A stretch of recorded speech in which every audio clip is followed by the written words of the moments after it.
नमस्कार मंडळी. कमळीची काही दिवसापूर्वी महाजनांच्या घरी थाटात एंट्री झाली. कमळीच अन्नपूर्णा आजीची मोठी नात आहे असं राजननं सर्वांना सांगितलं होतं. अर्थात ही गोष्ट खरीच आहे, पण अद्याप हे सत्य गौरी सोडून इतर कोणालाच माहिती नाही. याचा गैरफायदा आता कामिनी घेणार आहे. महाजनांच्या घरात अन्नपूर्णा आजीची मोठी नात म्हणून वावरणारी कमळी हे सगळं मुद्दाम नाटक करतेय. ती राजनची मुलगी नाहीये असा मोठा खुलासा कामिनी होळीच्या दिवशी करणार आहे. यानंतर अन्नपूर्णा आजी प्रचंड दुखावली जाईल. तिला अश्रू अनावर होतील.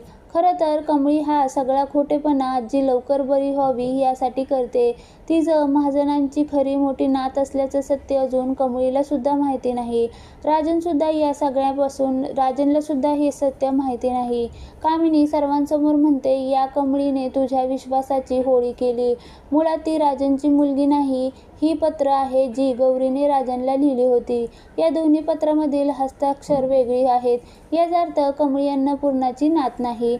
कमळीचा खोटेपणा उघड झाल्यावर अन्नपूर्णा आजी प्रचंड नाराज होते. ती कमळीला म्हणते, तू केवळ आमच्या भावनांशी खेळली नाही तर विश्वासाचा गळा घोटलास तू. आजीचे शब्द ऐकून कमळी रडू लागते. आता कमळी या सर्वातून कसा मार्ग काढणार? या विश्वासघातामुळे कमळीसाठी अन्नपूर्णा आजीच्या घराचे दरवाजे कायमस्वरूपी बंद होतील का? त्यामुळे कमळीला खूप वाईट वाटतं. आता कमळीविरोधात अन्नपूर्णा मोठा काहीतरी निर्णय घेणार. त्याआधी गौरी सर्वांसमोर येईल का? हा प्रश्न सध्या प्रेक्षकांच्या मनात निर्माण झाला आहे. कमळीची आई गौरी गेल्या काही महिन्यांपासून ऋषीच्या घरी मदतनीस म्हणून काम करत असते.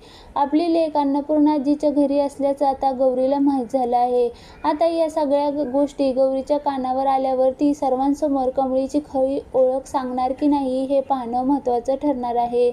कमळी मालिकेचा हा विशेष भाग 6 आणि 7 मार्चला रात्री